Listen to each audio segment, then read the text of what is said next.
आप सभी लोगों का स्वागत है। मेरा नाम है यशदेव मलिक। बहुत दिनों बाद आज मिल रहे हैं। काफ़ी टाइम से कोई भी अपडेट मैं आपको नहीं दे पा रहा था। उसके पीछे मेरी एक मजबूरी थी, उसके पीछे एक प्रॉब्लम थी कि कुछ दिन पहले एक छोटे से एक्सीडेंट में मुझे थोड़ी सी चोट लग गई थी और बस उसी में ही मैं रिकवरी पे था। थोड़ा दूर जाना था तो मुझे लगा कि बाइकिंग से चलते हैं। मैंने अपनी बाइक निकाली और आई डोंट नो, बस बाइक लेकर निकल पड़ा। कच्चा रास्ता था और कच्चे रास्ते पे फिसला तो फिसलता ही चला गया, जिसकी वजह से जैसे होता है ना, जब आप बाइक पे फिसल जाते हो तो काफ़ी सारी चोटें लग जाती हैं, घुटनों पे, कोहनियों पे टाइप। तो वो सारी चोटें लग गई थी तो उसकी रिकवरी में टाइम लग गया।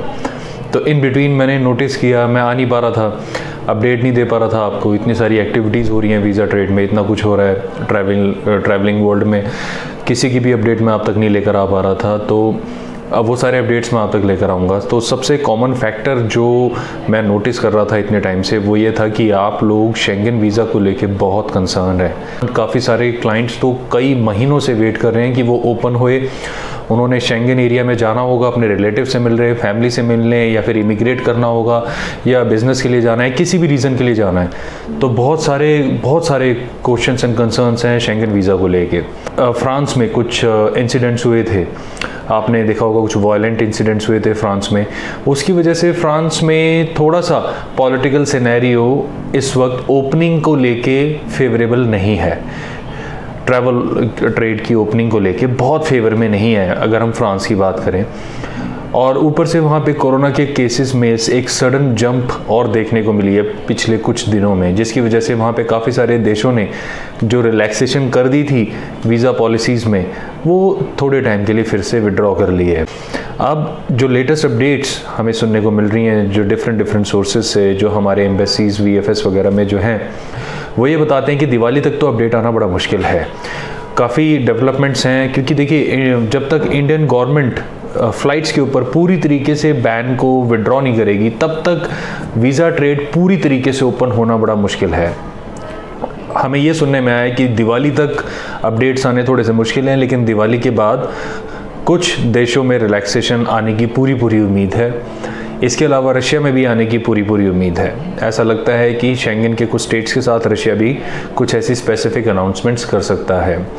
काफ़ी सारे हमारे जो क्लाइंट्स हैं, जब वो हमारे पास वीज़ा लगवाने के लिए आते हैं, हमारी सर्विसेज लेते हैं, तो हम एकदम से उनका वीज़ा एक्सेप्ट भी नहीं करते। हम उनको बता देते हैं, जी आपकी फ़ाइलिंग में इतनी सारी कमी है, पहले आप ये चीज़ें तो पूरी करिए। आपका अकाउंट बैलेंस कम है, आपकी ITR इनकम्प्लीट है, या आपकी जो सैलरीज़ हैं वो जस्टिफाई नहीं हो पा रही हैं, तो ये करिए वो करिए। तो वो कई बार हफ्तों महीनों की मेहनत भी हो जाती है। अभी आपके पास बिल्कुल राइट अपॉर्चुनिटी है। अगर आप शेंगन एरिया जाना चाहते हैं तो अपनी फाइलिंग पे ध्यान दीजिए। फाइलिंग को इतनी ईजिली इग्नोर मत कीजिए, वो बहुत हेल्पफुल होती हैं।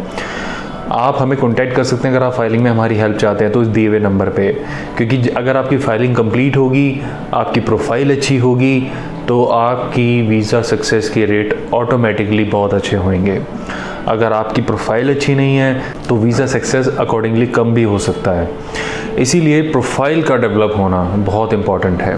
तो इस चैनल पे हर तरह की वीडियो अवेलेबल है जिसमें आप अपनी फ़ाइल को ज़ीरो से लेके A से लेके Z तक, A से Z तक अच्छे से अपनी फ़ाइल को खुद डेवलप कर सकते हैं विदाउट किसी की हेल्प। हमारी हेल्प भी आपको नहीं चाहिए। सेकेंड अपडेट है UK को लेकर।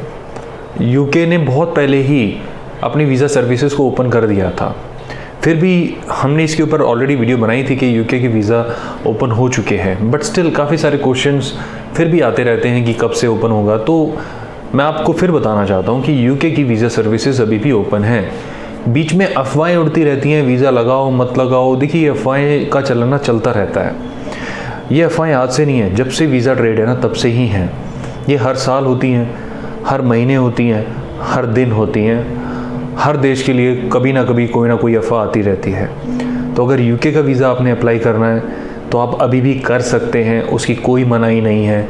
लेकिन सक्सेस हमेशा आपकी प्रोफाइल पे डिपेंड करता है। प्रोफाइल में क्या क्या चीज़ें आती हैं। सबसे पहले कि आपकी फाइनेंशियल पोजीशन, सबसे इम्पॉर्टेंट, सबसे ज़्यादा इम्पॉर्टेंट फर्स्ट फैक्टर हर एम्बेसी के लिए और ख़ासतौर से यूके हाई कमीशन के लिए यही है कि आपकी फाइनेंशियल प्रोफाइल क्या है। आप अपने अकाउंट में 10 लाख रुपए दिखाते हैं, लेकिन आपकी सैलरी जो है साल की 2 या 3-4 लाख रुपए ही है, और ऊपर से आपके खर्चे भी हैं, फैमिली भी डिपेंडेंट है, तो जस्टिफाई नहीं हो पाती ना चीज़ें आपस में। डाउट होता है कि 10 लाख एक ऐसा है बंदा कैसे अरेंज कर सकता है जिसके इतने सारे खर्चे हों। ऐसे आपके मन में डाउट आया, मेरे मन में आया, तो काउंसलर के मन में क्यों नहीं आएगा? जब डाउट आएगा तो वीज़ा कैसे अप्रूव करेगा? तो इसीलिए ये सारी चीज़ें एक दूसरे से मेल खाती होनी चाहिए। ये भी मैंने आपको पहले कई बार एक्सप्लेन किया है। इसमें भी अगर आपको हेल्प चाहिए हो तो इस चैनल की डिफरेंट वीडियोस को जाके चेकआउट कीजिए, आपको सारी इन्फॉर्मेशन मिल जाएगी। थर्ड है टर्की को। टर्की के भी वीज़ा ओपन काफ़ी पहले ही हो चुके हैं। टर्की को लेके भी काफ़ी सारे क्लाइंट्स हमें बताते हैं, उन्होंने ऐसा सुना है, उन्होंने वैसा सुना है। सक्सेस, जैसे मैंने बताया, हमेशा प्रोफाइल पे डिपेंड करता है। देयर इज़ नो राइट और wrong time for a good profile. हमेशा ध्यान रखें, एक अच्छी प्रोफाइल के लिए कोई अच्छा या बुरा टाइम नहीं होता। अच्छी प्रोफाइल को अगर आप बुरे टाइम में भी लगाओगे ना, तब भी वीज़ा मिलने के चांस बहुत अच्छे होंगे। और बुरी प्रोफाइल को अगर आप सबसे अच्छे फेवरेबल टाइम पे भी लगा दोगे, तब भी उसके वीज़ा मिलने के चांसेस कम ही रहेंगे। आपकी प्रोफाइल अच्छी होनी चाहिए। एक ये सेंसिटिव इशू है वीज़ा का, बातें बनती हैं, लोग सुनते हैं, हाँ करते हैं, ना करते हैं, वो सबकी पर्सनल डिसीजंस हैं, वो आपकी पर्सनल चॉइस है। वीज़ा की कोई गारंटी नहीं होती। अगर कोई एजेंट आपको बोलता है मैं बिल्कुल गारंटी लेता हूँ, तो समझ जाइए कहीं ना कहीं कोई ना कोई चीज़ हिडन है। वीज़ा की गारंटी कोई ले ही नहीं सकता, क्योंकि किसी भी high commission, embassy, counsellor section ने किसी भी थर्ड पार्टी को ये राइट दे ही नहीं रखे कि भाई आप हमारी तरफ से गारंटी लो। There is absolutely no guarantee. Guarantee word ही अपने आप में एक स्कैम है। तो जब भी आप गारंटी वर्ड का नाम सुने तो आप समझ जाएं कि दाल में कुछ काला है, और वहाँ पे थोड़े से सतर्क हो जाएं। तो टर्की के भी वीज़ा ओपन है, अगर आप लगाना चाहते हैं तो टर्की के वीज़ा भी लगा सकते हैं। इसके अलावा क्वेश्चंस ऑस्ट्रेलिया, न्यूजीलैंड को लेके भी काफ़ी सारे हैं। ऑस्ट्रेलिया, न्यूजीलैंड के कोई भी वीज़ा ऑपरेशन अभी रिज्यूम नहीं हुए हैं। अगर हम टूरिस्ट वीज़ा की बात करें, कब से होंगे, ये अनदर क्वेश्चन आया जा रहा है कि हमें ऑस्ट्रेलिया जाना है, कब से ओपन होंगे। थोड़ा सा मुश्किल है इंडियन नेशनल्स के लिए 2020 में। मुझे बहुत ज़्यादा ब्राइट चांसेस नहीं लगते। अगर आपका 2020 में जाने का प्लान था तो अच्छा होगा अगर आप मेंटली प्रिपेयर हो जाएं कि 2021 में ही जाएं, मतलब मेंटली प्रिपेयर अपने आप को कर लें कि 2021 में ही जाना होगा। 2020 में बहुत ब्राइट चांसेस नहीं है कि ऑस्ट्रेलिया, न्यूजीलैंड आपको एंट्री दे। फिर जापान और साउथ कोरिया को लेके भी सेम यही कंसर्न्स हैं। जापान और साउथ कोरिया ने अपने लॉन्ग टर्म वीज़ा काफ़ी पहले ओपन कर दिए थे। शॉर्ट स्टे टूरिस्ट वीज़ा उनके अभी भी क्लोज्ड हैं, और 2020 में रिज्यूम होने के चांसेस भी कम लगते हैं। सिंगापुर की भी काफ़ी सारी रिक्वायरमेंट्स हमने सुनी थी। सिंगापुर का भी सुनने में आया था कि बिल्कुल ओपन होने वाला है। कुछ स्पेसिफिक कैटेगरीज़, कुछ स्पेसिफिक कंट्रीज़ में ओपन ज़रूर की गई हैं, लेकिन इंडिया का नंबर उसमें नहीं है, थोड़ा सा टाइम लगेगा उसमें। मुझे लगता नहीं है कि 2020 में सिंगापुर आपको दरवाजे ओपन करके देगा ट्रैवल के, तो थोड़ा सा उसके लिए भी आपको टाइम लगेगा। अफ्रीका के काफ़ी सारे देश हैं जिनको कोई मतलब नहीं है कोरोना से, क्योंकि वहाँ पे फाइनेंशियल सिचुएशंस इतनी फेवरेबल नहीं है कि वो लॉकडाउन को इतना लंबा कंटिन्यू करें। तो अगर आपने बिल्कुल, क्योंकि ये मैं कमेंट इसलिए कर रहा हूँ, ये आंसर इसलिए दे रहा हूँ क्योंकि एक कमेंट 3-4 वीडियो में लगातार रिपीट हुआ है जिसमें उन्होंने लिखा है कि हमने जंगल सफारी करने जाना था अफ्रीका में, किसी नेशनल ज्योग्राफिक चैनल के साथ हमारा टाई अप है XYZ, ऐसे कुछ कमेंट था, मेरे को एग्जैक्टली याद नहीं है। तो मैं स्पेसिफिकली उनके लिए ये बात बता रहा हूँ कि अफ्रीका के अंदर किसी भी, मतलब जो खास तौर से जहाँ पे लॉयन सफारी, जंगल सफारी वगैरह होती हैं, अफ्रीकन सफारीज़ होती हैं, उनमें काफ़ी सारे देशों के विंडोज़ अभी भी ओपन हैं। तो अगर आपके पास एक वैलिड शेंगन, US, UK कोई एक ऐसा अच्छा वीज़ा है और फ़्लाइट ऑपरेशंस आपको मिल रहे हैं कि फ़्लाइट्स आपकी जो है, चाहे वाया फ़्लाइट हो या कनेक्टिंग फ़्लाइट हो, जैसी भी हो, आपको मिल रही है, तो आप उन देशों में जा सकते हैं। इमिग्रेशन पॉलिसी का हमेशा ध्यान रखना होगा। इमिग्रेशन पॉलिसी जैसे आप अपनी टिकट बुक कराते हैं, एयरलाइन से पूछें या जिस एजेंट से बुक करा रहे हैं उनसे क्लियर करें। कुछ क्वेश्चंस बहामास को लेके भी आए थे। अब बहामास एक आइलैंड ग्रुप है, एक एरिया है बेसिकली, कैरेबियन आइलैंड्स उनको बोलते हैं। उसमें दुनिया भर की कंट्रीज़ आती है। बहामास है, उसके अलावा और भी बहुत सारी कंट्रीज़ हैं। उन कंट्रीज़ का इंडिया के साथ एक बड़ा कॉमन फैक्टर है, डायरेक्ट फ़्लाइट है ही नहीं, सारी फ़्लाइट्स आपकी वाया है वहाँ पे। कैरेबियन आइलैंड्स जैसे जमैका वगैरह आपने सुना हो, त्रिनिदाद एंड टोबैगो है, ये सारे जो देश हैं इनमें डायरेक्ट कनेक्शन इंडिया के साथ नहीं है। आपकी फ़्लाइट या वाया UK होगी, वाया शेंगन होगी, वाया US कनाडा होगी, उसके लिए आपके पास वीज़ा होना चाहिए करेक्ट। अगर आपके पास वीज़ा है और आपको कनेक्टिंग फ़्लाइट मिल जाती है तो आप जाइए, कोई प्रॉब्लम नहीं है। अगेन इमिग्रेशन पॉलिसी एयरलाइंस के साथ ज़रूर कंफर्म कीजिए, जिस एजेंट की आप हेल्प ले रहे हैं उससे ज़रूर कंफर्म कीजिए। तो कैरेबियन आइलैंड कंट्रीज़ या बहामास में अगर आप जाना चाहते हैं तो डेफिनेटली जा सकते हैं।